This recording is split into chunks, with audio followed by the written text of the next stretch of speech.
안녕하세요 여러분. 17장 포인터와 기타 주제들 시작하도록 하겠습니다. 자, 이번 장은 지금까지 배웠던 내용과는 조금 다른 재밌는 독특한 부분에 대해서 다루도록 하겠습니다. 하지만 실제적으로 상당히 유용한 부분이 많으니까요. 끝까지 재밌게 살펴보시면 감사하겠습니다. 자, 이번 장에서 살펴볼 내용은 먼저 첫 번째 보이드형 포인터가 되겠습니다. 보이드형이라는 것은 타입이 없는 그런 타입이 지정되어 있지 않는 그런 타입의 포인터가 되겠는데요. 자, 보이드형 포인터가 어떻게 사용되고 있는지 살펴보도록 하겠습니다. 자, 다음으로 포인터는 포인터인데 어떤 포인터냐면 함수를 가리키는 함수 포인터를 살펴보도록 하겠습니다. 자, 우리 마지막으로 지금까지 우리가 그냥 일반적으로 사용해온 메인 함수의 매개 변수로 아규먼트 C와 아규먼트 V에 대해서 살펴보도록 하겠습니다. 네, 첫 번째로 살펴볼 내용은 보이드형 포인터가 되겠습니다. 자, 보이드형 포인터라는 것은 데이터 타입이 보이드형이라는 뜻이 되겠죠. 자, 여기 앞서서 보면 여기에 int나 혹은 뭐 double과 같은 그런 우리가 지금까지 살펴봤던 데이터 타입이 아니라 보이드가 작용이 된 그런 케이스가 되겠습니다. 자, 여기서 이 보이드, 데이터 타입 보이드라는 얘기는 즉 작용이 없다. 사실은 없다라기보다는 미리 안 정해졌다는 뜻이 되겠죠. 자, 따라서 안 정해져 있기 때문에 특징이 뭐냐면 어떤 자료형이든 그러니까 int형이든 double형이든 long형이든 뭐 float형이든 어떤 자료형이든 어떤 데이터 타입이든 모든 자료형의 변수를 가리킬 수 있다.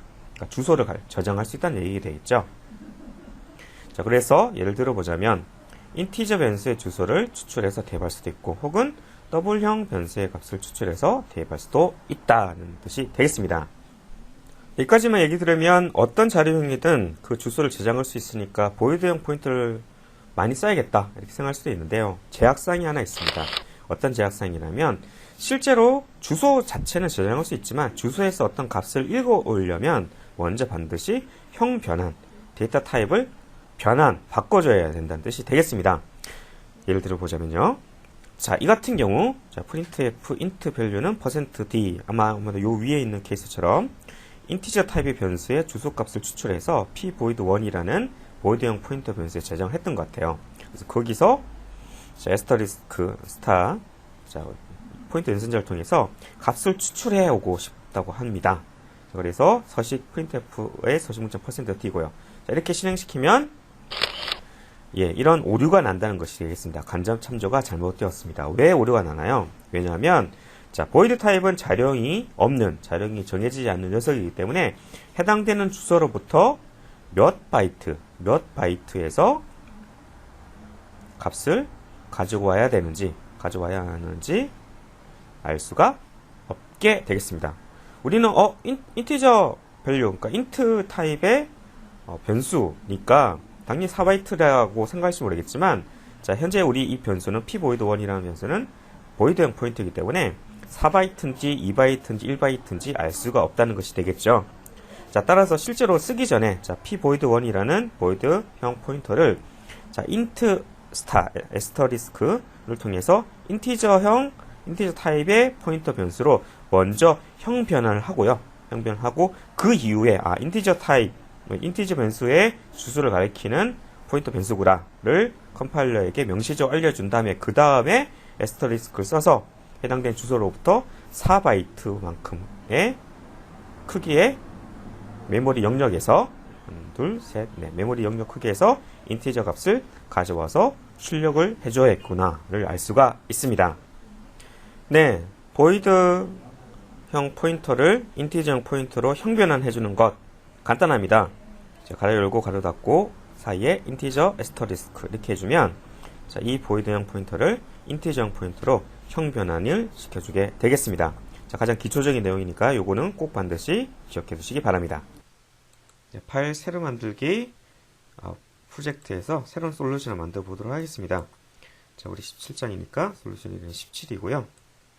그리고 프로젝트 이름은 17_01 자, 윈3이 콘솔 응용 프로그램이고요. 자, 빔 프로젝트로 마침해도록 하겠습니다. 자, 소스로 추가 새 항목 C++ 파일을 선택한 다음에요. 네, 소스 이름으로 void_pointer.c 추가해 보도록 하겠습니다. 자, 이제 저장했고요. 자, 이제 소스를 입력할 준비가 되었죠. 소스의 가장 기본은 역시 인티저 타입, 더블 타입 이렇게 두 개의 변수를 선언해주고요. 자, 그리고 보이드 타입으로 p 보이드 1은 0% int 밸류 그래서 인티저 타입의 변수의 주소를 입력해줬고요. p 보이드 2는 더블 언더바 밸류 그래서 더블 타입의 변수의 주소를 이처럼 입력해 주었습니다. 자, 그런 다음에 값을 출력하고 싶다 이거죠. 어떻게? int 밸류 값은 %d 그렇게 해서 출력하고 싶다 이거죠. 무엇을 통해서? p void 1을 통해서. 자, 그리고 asterisk p void 1 이렇게 하고요. 그리고 더블 밸류의 값을 출력하고 싶다. %f를 통해서 p void 2 이렇게 한다는 얘기죠. 자, 그러면 빌드를 해볼까요? 빌드를 해보면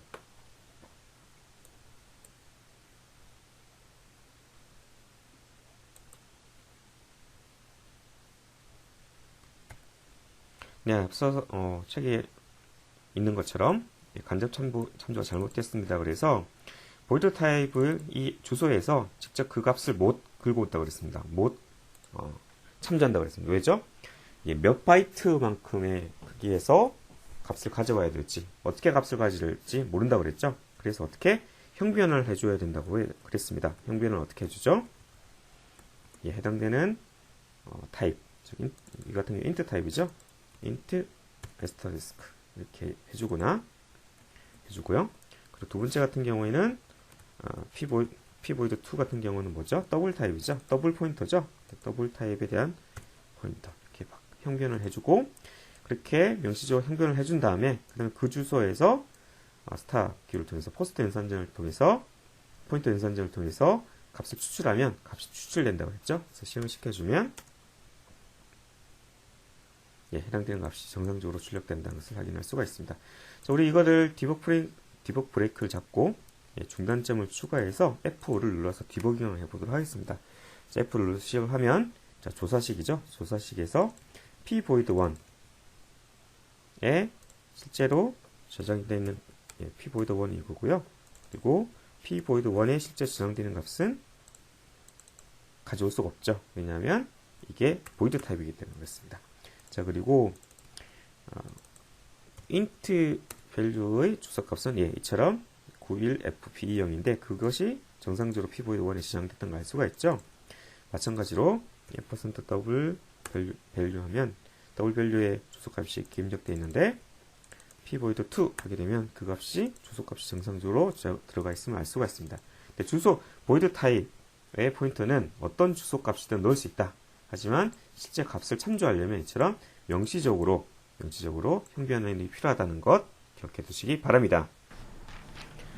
네, 여러분. 근데 이런 보이드형 포인터는 어떤 경우 사용될까요? 앞서 살펴본 것처럼 어떤 데이터 타입은 가리킬 수 있지만 주소를 저장할 수 있지만 실제로 사용하려면 반드시 형변환 어떤 데이터 타입에 대한 포인터인지를 명시적으로 알려줘야지만 쓸 수 있다고 그랬잖아요.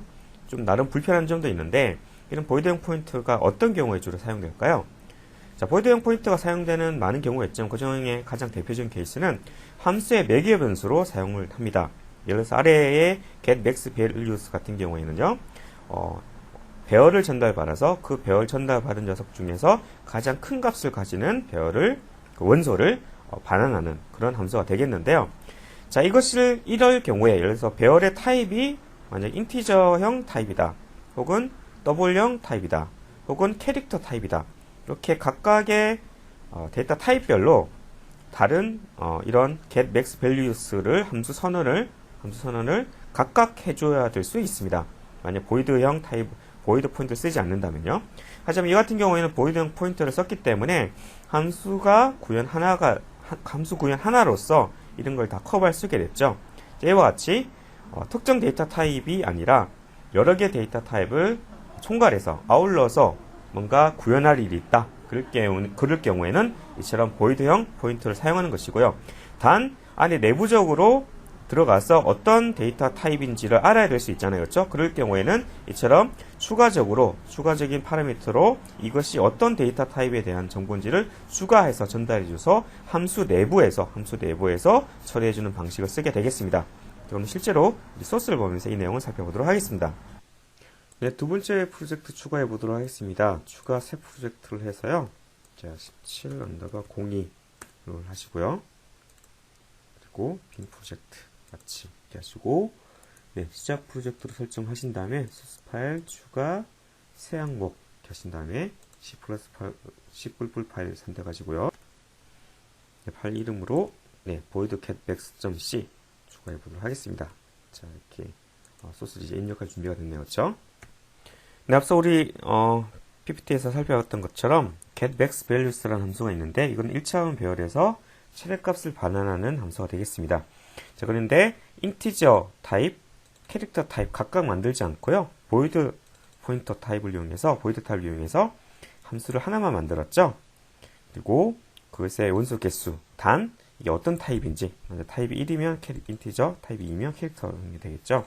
그리고 반환되는 값도 어떻게 되죠? 더블 포인트인데 void 타입의 더블 포인트가 되겠습니다. 이건 왜죠?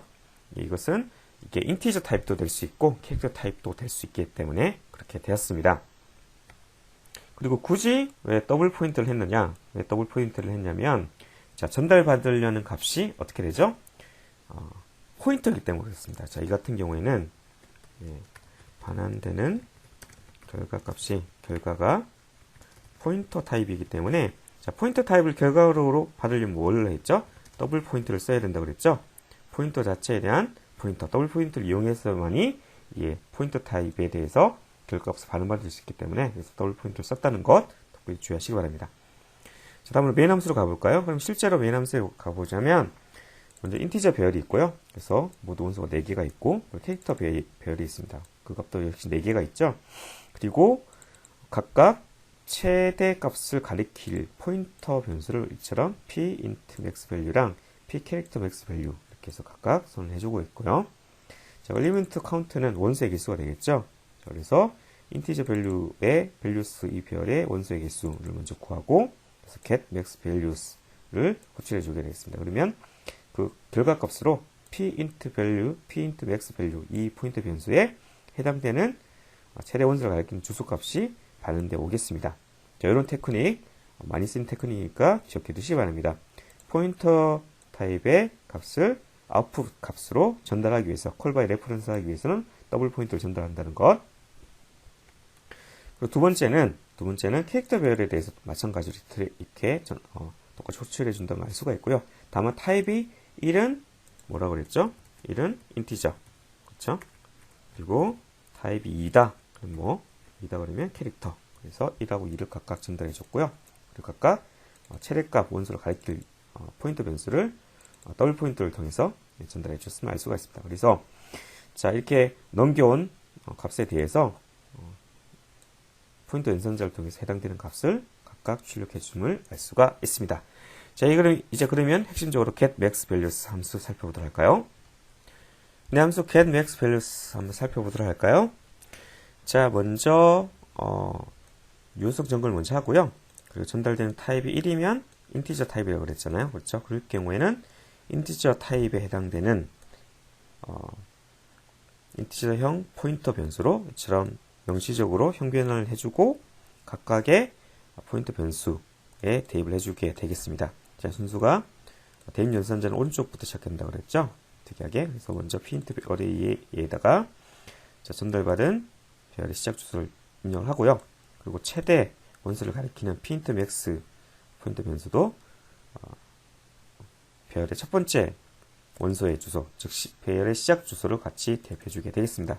자, 그런 다음에 0부터 아니라 1부터는 아니라 두 번째 원소부터 시작한다는 얘기죠. 두 번째 원부터 시작해서 카운터블을 작을 때까지 일씩 증가해주면서 각각에 해당되는 배열의 원소가 현재의 최대값을 가리키는 원소의 주소에 저장된 값, 즉 pint max 이 포인트 변수 가리키는 주소에 저장된 값보다 더 크다면, 즉 최대값이라면 그럼 어떻게 한다는 얘기죠? pint max 이 포인트 변수가 해당되는 원소의 주소를 추출해서 대입해주게 되겠습니다. 즉 최대값을 비교하는 로직이 되겠는 거죠. 그래서 포문을 다 돌면 pint max에서는 어떤 주소가 저장되어 있죠?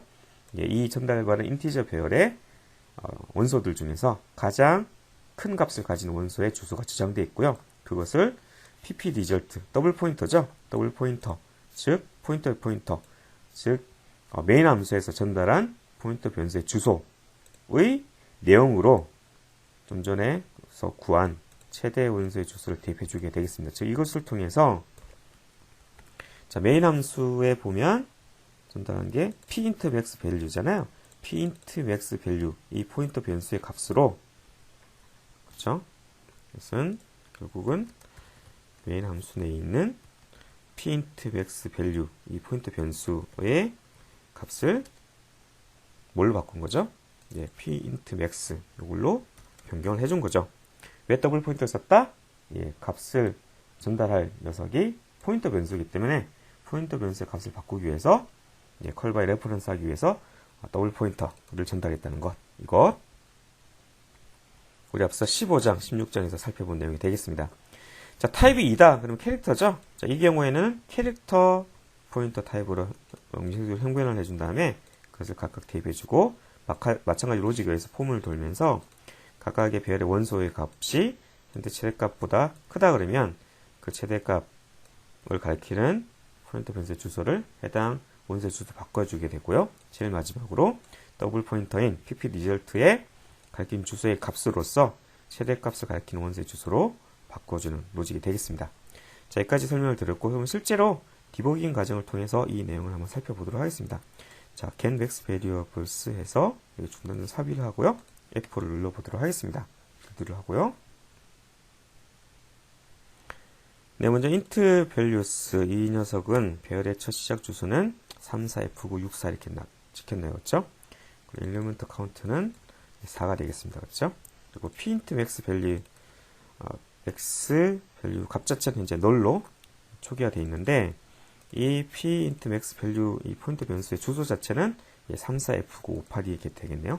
그 값이 더블 포인터가 전달되게 되겠습니다. 자, 이제 F11을 눌러서 함수 내부로 들어가 보도록 하겠습니다. 자, F11로 들어가 보면 자, 여기서 void 타입으로 전달된 p array가 34F964로 해서 좀 전 int values 그 배열의 메인 함수에 있는 int values 변수의 시작 주소가 전달되었고요. 그리고 pp result 이 녀석은 34F958로 실제로 pint max value 이 변수의 주소가 포인터 변수의 주소가 전달됐음을 알 수가 있습니다. 자, 그래서 이제 타입이 현재 1이죠. 1이기 때문에 pint max랑 그리고 pint array 모두 다가 전달받은 p array 34F964로 다 초기화가 됐고요. 자, 카운트 개수가 4개니까 1부터 차례대로 전달하는데요. 자, p int array 1은 얼마죠? 20이 되죠. 두 번째고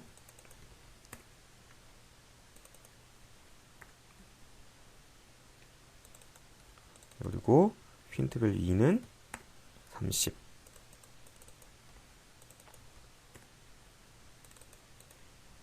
3은 40 이렇게 돼 있죠. 그렇죠? 20, 30, 40이고 그러면 pint value 0은 어떻게 되죠?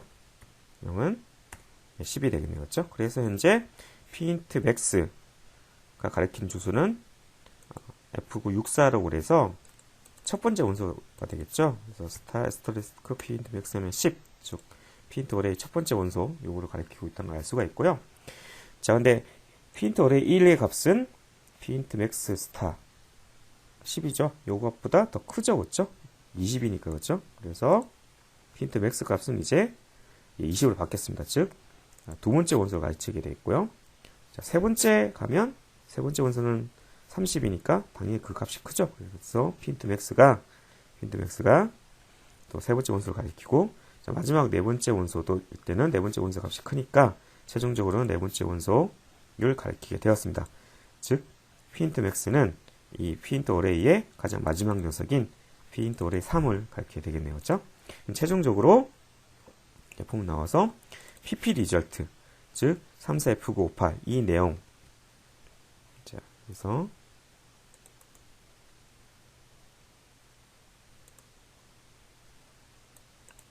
자, 죄송합니다. 자, pp result 자체는 34F958이고요. 그리고 pp result의 내용으로는 현재 값이 0으로 되어 있는데 즉 메인 함수의 pint max value의 값이 현재 null이죠. 그렇죠? 그 값에다가 뭘 대입해 준 거죠? 예, pint max, 즉 pint array 3의 주소를 대입해 줬다는 것을 알 수가 있습니다. 자, 그래서 빠져나오면 pint max value는 34F97이 되고요. 그리고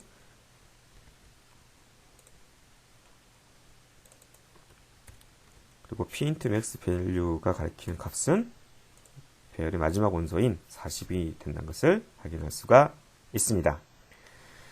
자, 우리 여기까지 해서 대충 함수의 내부 그런 과정을 디버깅 과정 알아봤고요. 자, 다시 한번 더 정리하자면 get max values 같은 경우에는 타입이 여러 개 늘어나도 함수 이 프로토타입 함수의 정의 자체는 바뀌지 않는 거죠. 자, 이런 방식은 대부분의 경우 함수를 호출한 쪽하고 함수 호출 당하는 쪽하고 서로 다른 회사에서 만든다든지 혹은 다른 개발팀에서 만든다든지 할 경우에 인터페이스가 하나밖에 없기 때문에 상당히 편리하다는 특징이 있습니다. 즉, 예를 들어서 타입이 또 늘어났다. 지금 있는 것처럼 int나 캐릭터 말고 또 다른 롱이나 플로트 타입이 더 추가되어도 함수 자체의 정의 자체는 바뀌지 않죠. 즉, 구현만 바꿔주면 되지 않습니까? 그렇죠? 이런 부분이 상당히 편리할 때가 있다. 그럴 때 이처럼 보이드 타입의 포인터가 쓰인다는 것은 참고해 주시기 바랍니다.